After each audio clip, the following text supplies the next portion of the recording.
Coleman Hawkins committed to Kansas State over the weekend, and it is safe to say it's not where he or any of the rest of us thought he would end up.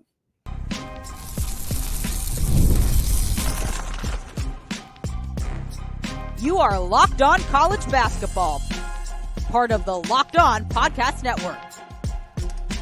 Your team every day. What's up, folks? Happy Monday and welcome into the Locked On College Basketball Podcast, a daily national college hoop show, part of the Locked On Podcast Network, your team every day. We are your co-hosts. I'm Andy Patton. He is Isaac Shade, and you are joining us at the place to get your college basketball content every single day, not just from November to March, but we are here with you 5 days a week throughout the offseason to bring you every big storyline in college hoops. Special shout out to our everyday listeners. Special shout out again to those of you who have joined us on our Discord channel. It is free to join. There's a link in the show notes on both audio and video platforms. So come hang out with us there, talking college hoops 24/7. Today's episode is brought to you by LinkedIn Jobs. Folks, these days, every new potential hire can feel like a high-stakes wager for your small business. That's why LinkedIn Jobs helps find the right people for your team faster, and they do it for free. So post your job for free at linkedin.com/lockedoncollege. Terms and conditions apply. All right, Isaac, we are talking about one program today, the big storyline in college basketball over the weekend. Coleman Hawkins going to Kansas State to play for Jerome Tang and Little Manhattan with the Wildcats. We're going to talk about what this means for Coleman Hawkins, how he ended up here. We're going to talk about what this means for Kansas State, where they might compete in the Big 12, a very loaded basketball conference that's even more loaded with schools like Arizona joining the mix. We're going to cover all angles of this Coleman Hawkins commitment on today's show because, frankly, this is not where we expected to see Coleman Hawkins.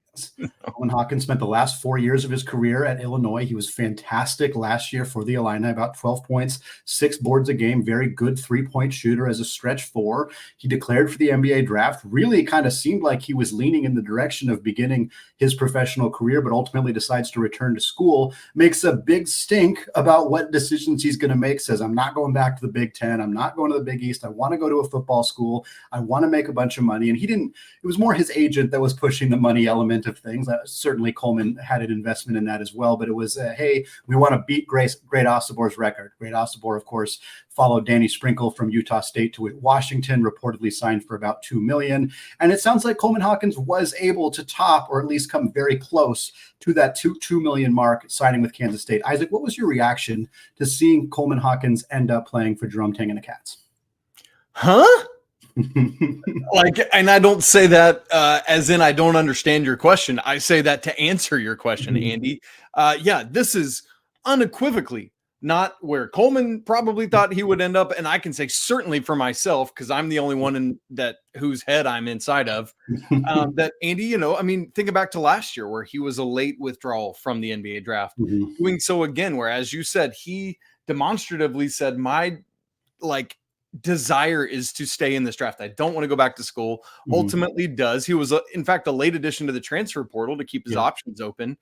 And so, Andy, it was like, all right, so probably he stays in the draft. No, he's not. Okay, then he sees himself going to some high-level, elite, blue-bloody type school, obviously not UConn, because that's a Big East school, right? And that kind of thing. But there's plenty of options out there in the SEC, Big 12, or ACC, or even another, whatever school that's got football, but maybe not Power 5. But and I don't say this for us to drag Kansas State because they're a fine program, but just the way this was played and the way it felt like Coleman was looking at things for us to have landed here feels like a big drop off. And so I think it's almost like, when we think about movies, we talk about cautionary tales. Like this is a story of a boy that learned the hard way. And I think that's where we're at on Monday, June 17th, is that this is a lesson learned for Coleman Hawkins, who can't go back on it, but it's going to be a lesson learned for probably other players about it, Andy. And so ultimately, no, this is not where I thought this would play out, but congrats to Jerome Tang. It's an interesting situation because one of the things we've talked about throughout the offseason that I think still rings true even in this situation is that being one of the few super talented players remaining in the portal is an advantageous situation. Like if you can position yourself to be one of the 5, 10, 15 best players in the portal, or at least like 5 best players at your position who is available, you create a situation where you know, supply and demand, you can create more demand for yourself. And you look at, I mean, a good example is Supreme Cook, who is a fine player. I don't want to drag Supreme Cook. He's okay, but he ends up at Oregon because Oregon was kind of waiting to see if they were going to get N'Faly Dante back. Dante did not get an extra year of eligibility, had his appeal recently denied. They don't have a center anymore. They go get Supreme Cook, who is the best center available in the transfer portal. I don't know what Supreme Cook is getting paid, but Oregon very quickly landed the best center in the transfer portal. I don't think that happens without them shelling out probably more money than Supreme Cook is quote unquote worth in the transfer portal. Coleman Hawkins got $2 million. At the end of the day, we can say this seems like an odd fit for him. Kansas State doesn't seem like the kind of program he wanted to be at. He's not at North Carolina. He's not at Kentucky. If he had been in the portal earlier in the offseason, would Mark Pope have made him an offer? Yes, probably. I mean, they landed solid players at his position, but would they have got him an offer? Would North Carolina have put a significant run at trying to land Coleman Hawkins? I think those things are probably true, but would he have gotten $2 million? And I think the ultimate answer to that question is probably not. He probably wouldn't have. So we can, like, that's kind of the catch-22 here of like, yes, Coleman Hawkins probably didn't envision himself at Kansas State. He probably didn't envision himself at a school that didn't make the NCAA tournament last year. But he also might not have envisioned himself making $2 million in college. So This is not that bad of a situation. Like I can kind of see both sides. I think that it's a fine landing spot for him in terms of fit. We will get to that more in the second segment. There's a lot of front court players on Kansas State's roster. I think that's going to be a bit intriguing. I think he plays well for Kansas State. I think he plays well for Jerome Tang. But yeah, he's not at a blue blood program. He's not at a program even as good as the school that he left. And he may have been able to change that situation had he, tried to make a decision a little bit sooner. But again, if the money is what matters, and if you're a non-NBA player just looking to cash out in your final year of college basketball, he certainly did that. Yep. And it's funny, Andy, I think in some ways, I think Coleman probably fancied himself this year's Hunter Dickinson. We've talked about it. And it's been funny to me this weekend to think about, they both landed at one of the 2 Kansas schools in the Big 12, but boy, there's a big difference between Kansas and Kansas State, where Hunter Dickinson landed and where Mr. Coleman Hawkins landed. And Andy, when you think about it, about like, we want to ask the question, so what can other players learn from this moment from Coleman Hawkins? Well, I think part of it for me is, sure, have fun on social media, but don't start limiting yourself, right? Like if he had kept his, I know we didn't directly say Big East, but the football thing, if he had left his Big East options open, if he had left his Big Ten options open, who knows? He might have been able to get this kind of payday, but at a bigger name school with more prestige and things like that. So, man, that I think that is maybe the biggest learning lesson in this for me is, dude, just be wise with how you portray yourself and the things you say. Well, gang, Coleman Hawkins is, in fact, Kansas State's 8th transfer in this offseason, but he's the 4th front court transfer. It's pretty full, as Andy was just talking about. How exactly is Jerome Tang going to handle doling out all those minutes? We'll answer that question in just a second, right after I tell you about LinkedIn Jobs. When you're hiring for your small business, you want to find quality professionals that are right for the role. That's why you got to check out LinkedIn Jobs, which has the tools to help find the right professionals for your team faster and for free. LinkedIn isn't just some other job board. They help you hire professionals you can't find anywhere else, even those who might not be actively searching for a new job, but might be open to just the perfect role. In a given month, over 70% of LinkedIn users don't even visit the other leading job sites. So if you're not looking on LinkedIn, you're looking in the wrong place. On LinkedIn, 86% of small businesses get a qualified candidate within 24 hours. So hire professionals like a professional on LinkedIn. They know that so many small businesses are wearing a ton of hats and might just not have the time or resources to hire. So they're constantly finding ways to make the process more efficient for you, like the feature they just recently launched that helps you write job descriptions, again, making this process for you easier and simpler. So post your job right now for free at linkedin.com/lockedoncollege. linkedin.com/lockedoncollege to post your job for free. Terms and conditions apply. let's take stock of where Kansas State's roster is at right now. And then, Andy, we want to hone in on this front court that Coleman Hawkins adds to what already looked to me to be a pretty full and loaded front court even before his addition. So Kansas State, again, 8 transfers in. Hawkins already, Ugana Onyenso from Kentucky, Achor from Samford, Max Jones from Cal State Fullerton, Bay Fall from Arkansas, Brendan Housen from Villanova, CJ Jones from Illinois Chicago, and Doug McDaniel, the point guard from Michigan. Andy, that's 8 of 13 scholarships. Kansas State does bring in 2 freshmen, David Castillo, a point guard, and Chimobi, apologize, I'm not even going to try his last name, a small forward. And they do have 3 returners, David Gasson, McCaleb Rich, and Taj Manning.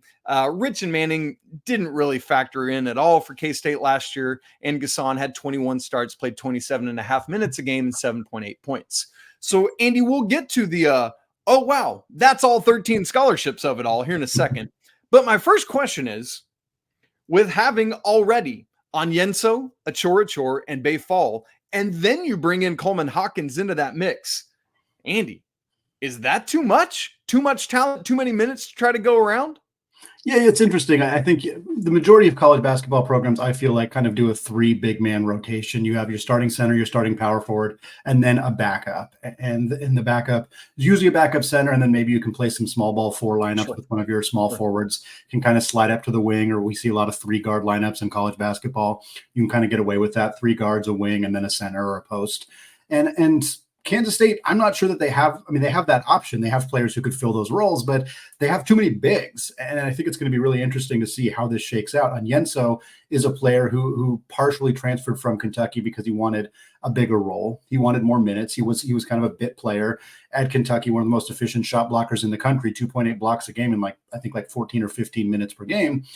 Achor obviously comes over from Samford and was a really valuable player for them in that buckyball system. Coleman Hawkins did not, obviously he got his money, but he did not transfer here to not play a big role. He's going to be a valuable contributing significant minutes on pretty much every single game. And then you have Bay Fall. And I think the question for me is what Jerome Tang envisions for Bay Fall, because Bay Fall played very little at Arkansas last year. And I don't imagine that he transferred, a top prospect, highly regarded kid coming out of high school. I don't imagine that he wants to play very little in year 2. And he was one of the earlier players to commit to Tang's team. I believe he definitely committed before Hawkins. We know that. I'm 90% sure he committed before Onyenso, and I think he even committed before Achor. So he was kind of here first, and then they add a bunch of talent in front of him.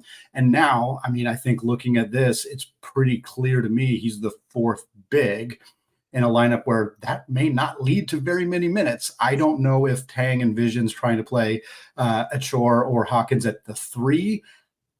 That seems kind of risky to me. I don't know if I see either of those guys being able to play the 3. Certainly Onyenso is pretty locked in as a 5. So Fall to me feels like the guy who suffers the most here.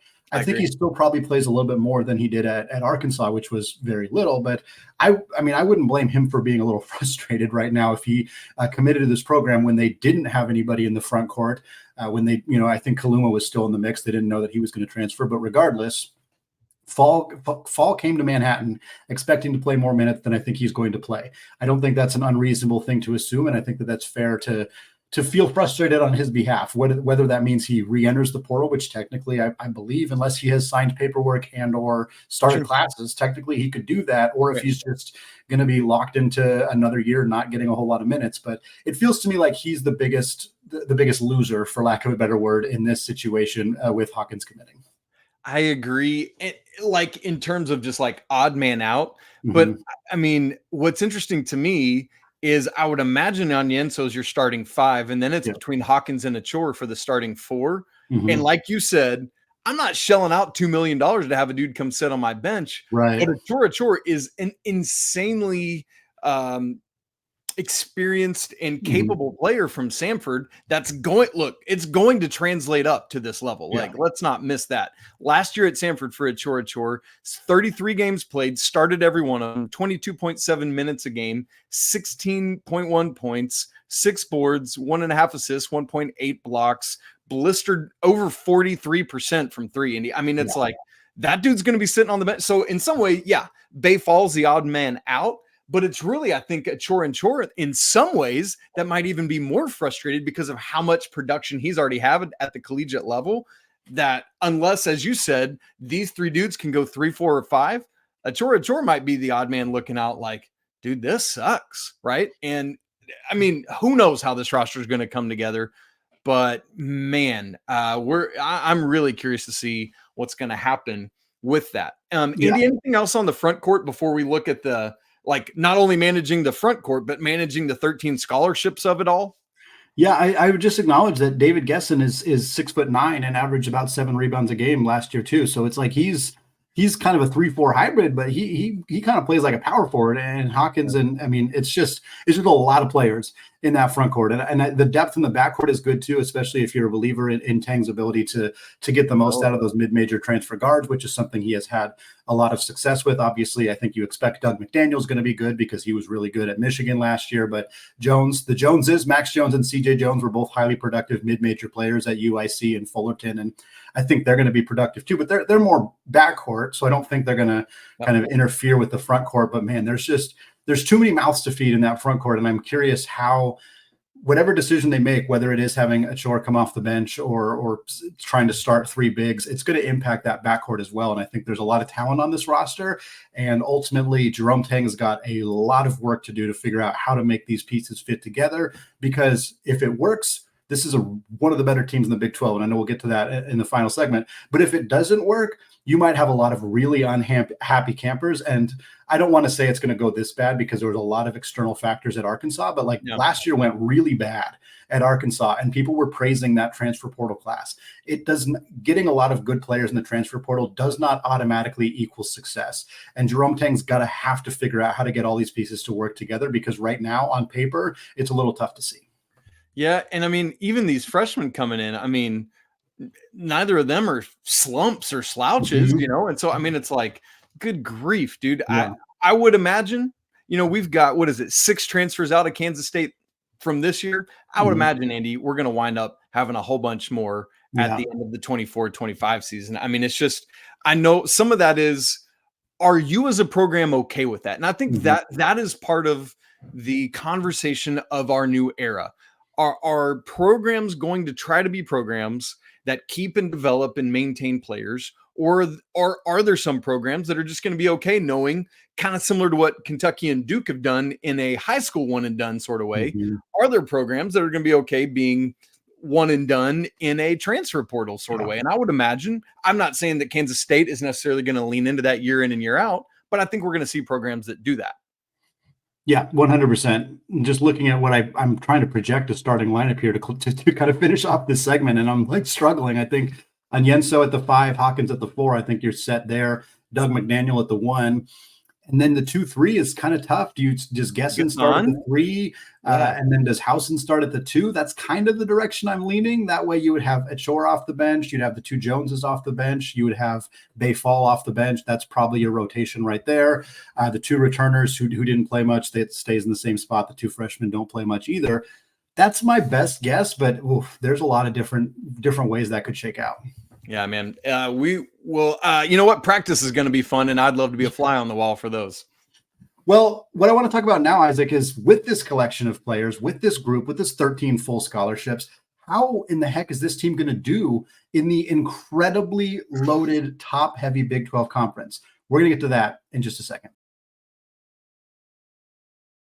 Right after I tell you about today's sponsor, FanDuel. Folks, summertime means baseball, the NBA Finals, which are just about wrapped up, and more. And you can bet on every single part of it on FanDuel. Right now, new customers get $200 in bonus bets with any winning $5 bet. That's $200 you can spend on everything from the Finals MVP to who you think is going to hit one out of the park. Tonight, Game 5 back in Boston. The Celtics 6.5-point favorites right now to win that game and take home the championship. The over-under is set at 209.5. Folks, I'd be betting over on that right now. I think it's going to be a high-scoring affair in Game 5. So visit FanDuel.com/lockedon and add a big win to your summer bucket list. FanDuel, America's #1 sportsbook. All right, Isaac. Well, we talked about Coleman Hawkins, what this means for him landing in Kansas State, what it means for transfers who tend to wait a little bit longer in the portal, the good and the bad that comes with that. We talked a little bit about this 13 full scholarships for Jerome Tang and the Wildcats, something we're not seeing all that often in the modern era, teams filling all the scholarships, where that playing time is going to potentially be divided up in Little Manhattan. And now I want to close the show kind of staying on the same track and talk about where this roster and where this team kind of fits into what is an incredibly loaded Big 12 conference. And just as a reminder, conference realignment is all over the place. Just a refresher for what's going on in the Big 12 as we head into the 24-25 season. Texas and Oklahoma, they are gone. They are in the SEC. That is happening. They will be SEC members this upcoming season. But the four corner schools from the previous Pac-12, Arizona, Arizona State, Utah, and Colorado, they will all be joining the Big 12 conference. The big name, obviously, there from a basketball perspective is the other Wildcats of Arizona.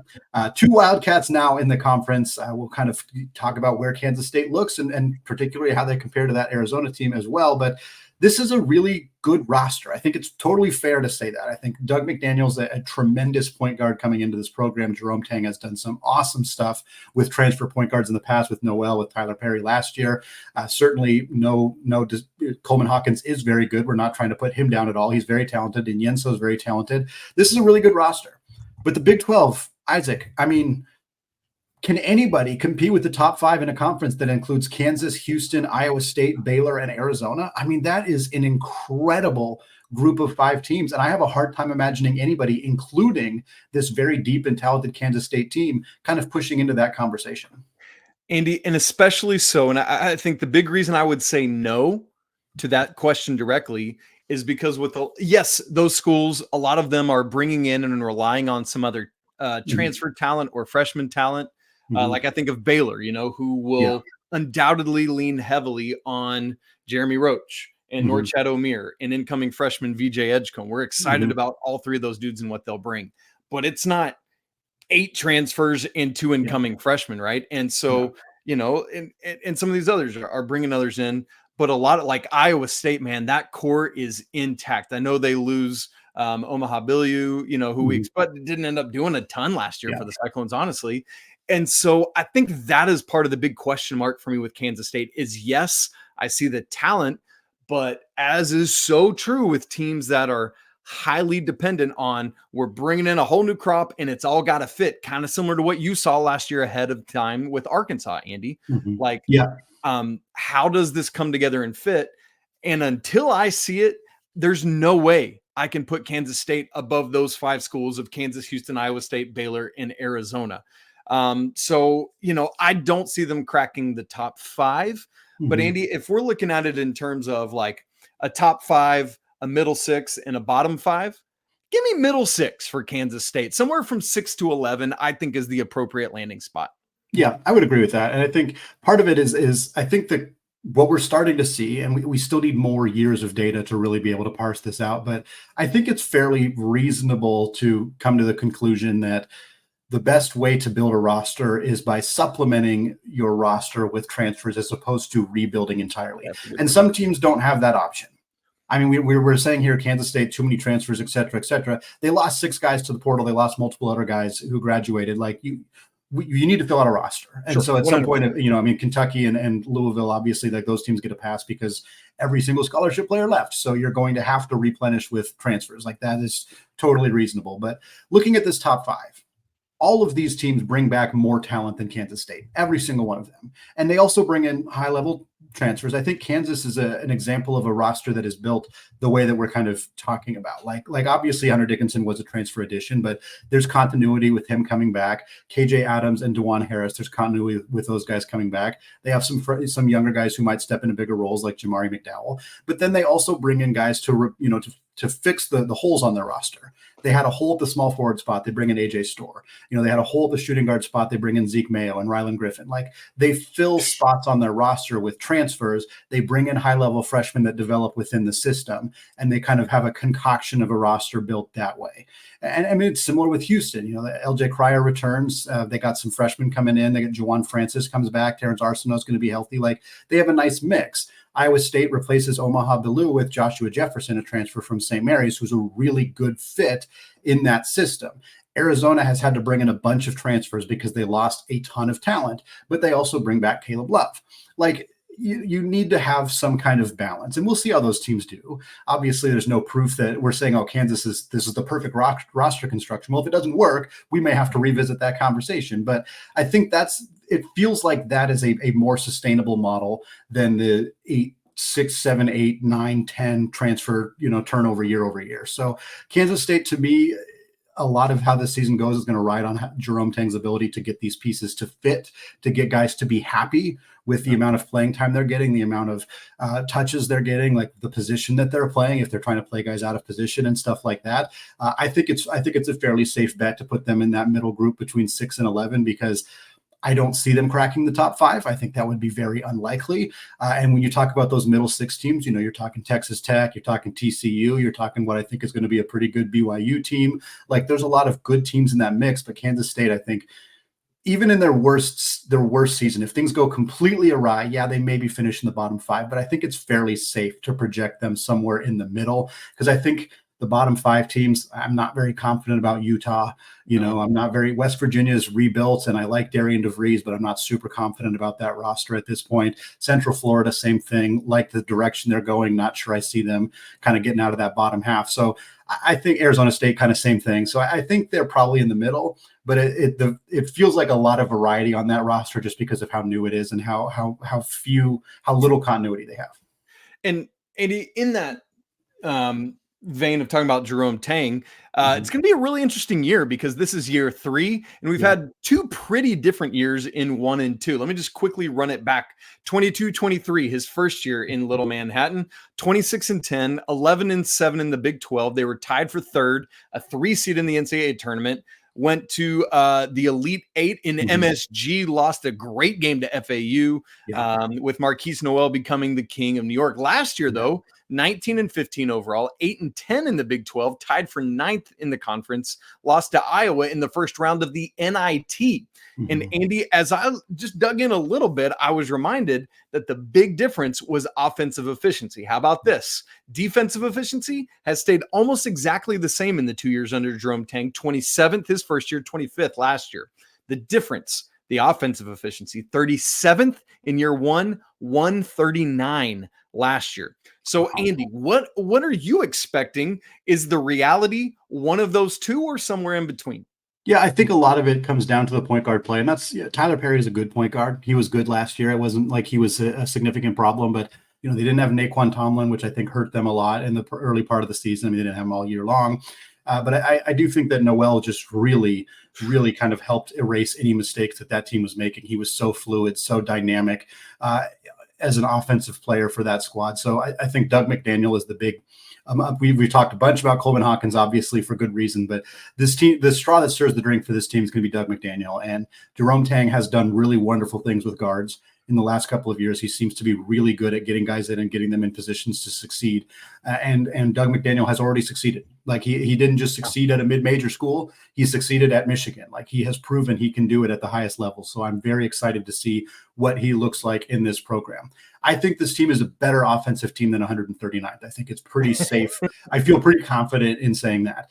It's also a very new look team, so I don't think we can automatically assume that the defense is going to stay in that 25 to 30 range. Some of the guys they brought in are good defenders. Some of them have question marks in that area. So I think that's a reasonable kind of like if you have Brennan Hausen playing a lot of minutes, like, what is that going to do to your team defensively? Doug McDaniel, good pesky defender, not a very big guy. Can he kind of handle that in the Big 12? So I'm confident they'll be better than 139th offensively. I don't think that's even remotely a hot take.